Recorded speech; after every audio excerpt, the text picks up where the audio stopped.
Welcome back, it's me, Lou. I'm here for another action figure unboxing and review. Today from McFarlane Toys in their DC Multiverse line, we are featuring the McFarlane Collector Edition Sergeant Rock. Alright, so one thing you'll notice with this figure is that it's completely green.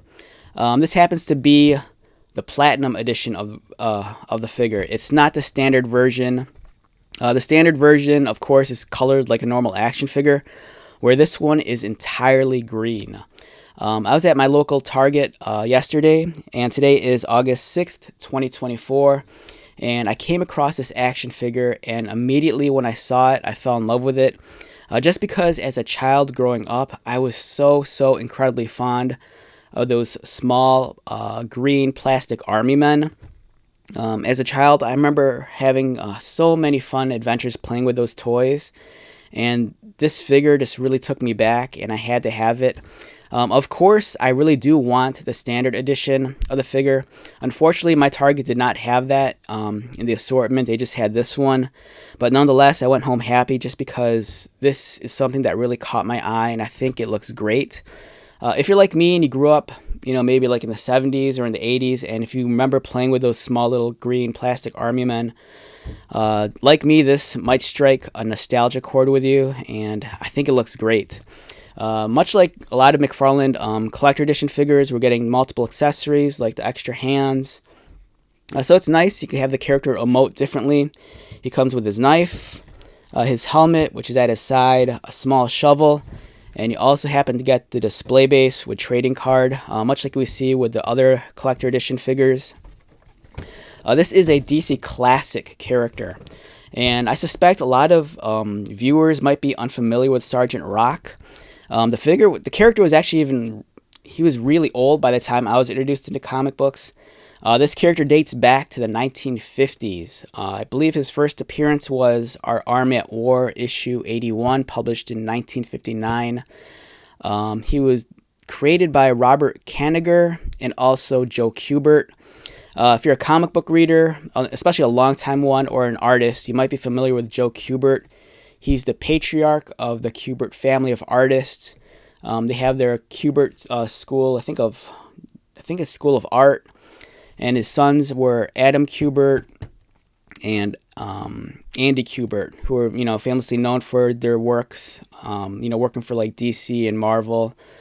I believe both Kubert brothers were famous illustration. I mean, at least in my time, they're famous illustrators who worked on like comics like Wolverine.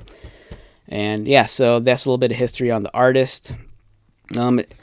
Great looking illustration. I believe this might have been taken, I might be wrong, from the New 52 era. Sergeant Rock is a character that he doesn't have the mainstream notoriety of like many DC superheroes like Superman and Batman and Wonder Woman, but it is a character that's been around for a very long time. He's been in various media. He's had appearances in like Legends of Tomorrow, the live action show.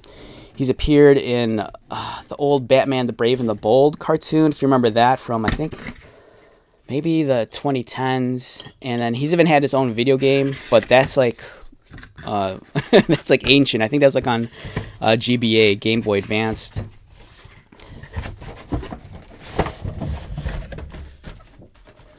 Alright, so don't forget you get the little display base, and it's so cool that everything is green with this action figure. Much like the small little green plastic army men, he even comes with a green display base, so when you plug this guy on top, it'll actually look like one of those small little figures from back in the day.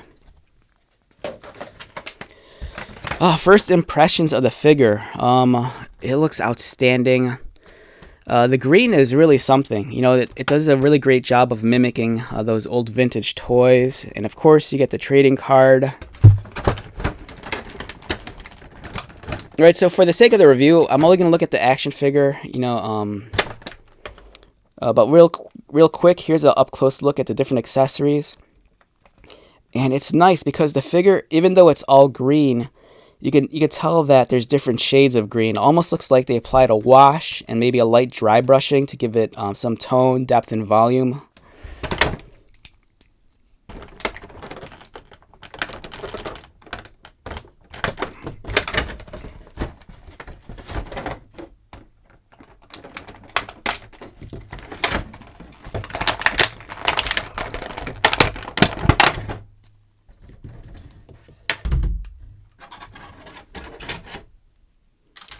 All right, so we have Sergeant Rock, leader of the Easy Company. First, let's take a look at his helmet. Yeah, really nice, clean. I mean, the paint job's kind of a little bit, I don't want to say sloppy because it's very intentional, but the sculpting is very clean with a lot of detailing. The helmet looks very weathered, beat up. You know, he's definitely seen his fair share of action on the battlefield. A really nice paint application for the markings.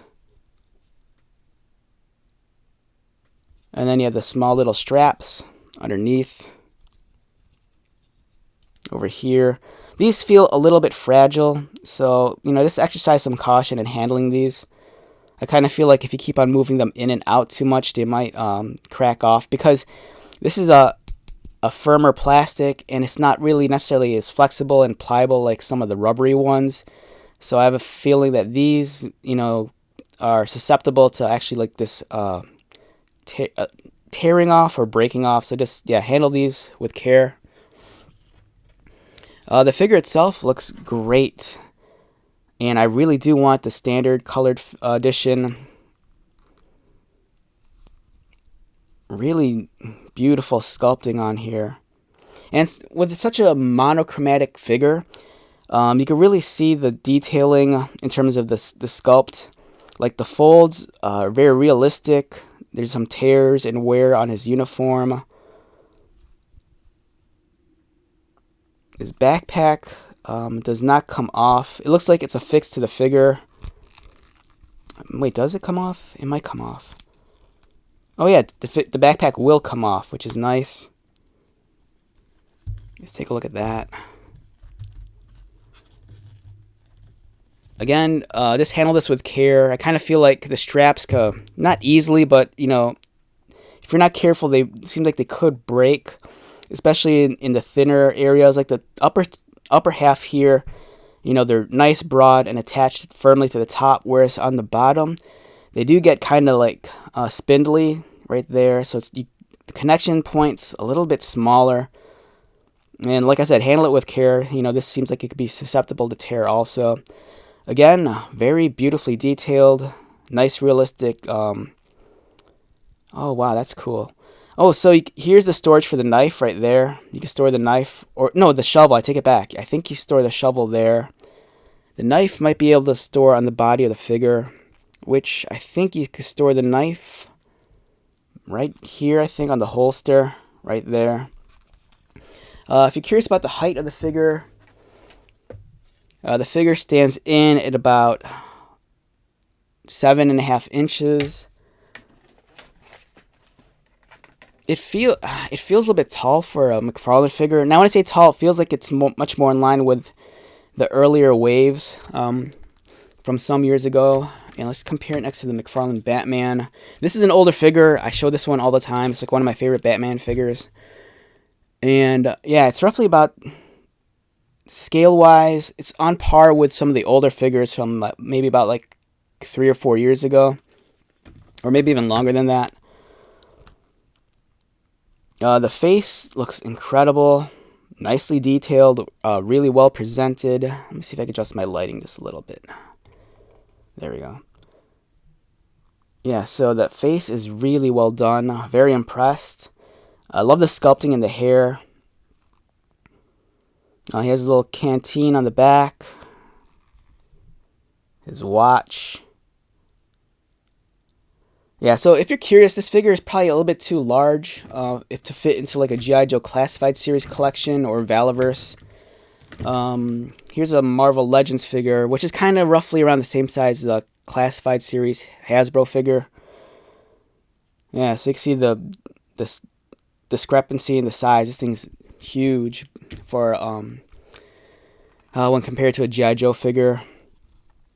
The articulation is as follows. His head mine's a little stiff. It's not agreeing with me completely. Does he look up? Not so much. His arms rotate. They go outward. It looks like there's that butterfly joint underneath. You have a cut above the bicep. Exposed pins, double jointed. Articulated wrists. And this one is equipped with a fist. So if I want to... that's the one thing that's missing. Just dawned on me that, with the DC figures, none of the figures come with like firearms. So that's something you're going to have to purchase separately. McFarlane makes those weapon packs. So he unfortunately does not come with any firearms, which explains why he's just given the fists. But he does come with a knife and shovel, though. He does swivel at the waist. It feels like this is like a rubber body sleeve. It's kind of like you can flex it in, but the material's kind of stiff, so he doesn't want to arch forward or arch back. Even though the material does feel a lot thinner towards the back. His legs kick up, but it's hindered by his uniform. As you can see, this kind of drapes down. It would have been nice if maybe they added a slit here, so he could at least raise the leg further up. And then he could kick outward, exposed, double-pinned joints for the knees, and then articulated ankles and toes. Much like other McFarlane figures, that even though he's highly articulated, he feels like he's a little bit limited in his posability just because of the uniform. This kind of gets in the way. But it's still an outstanding figure, and it makes me really excited to get the standard color version of the character. Alright, so yeah, this is great. On a scale of 1 to 10, at least for the Platinum Edition, I might be a little bit biased, but for me, I think this thing's about anywhere between an 8 to a 9. For me, it's like I said, this thing really struck a nostalgia chord. I was such a fond kid of those little green army men, and to get something like this at this stage in my life, I think is just fantastic.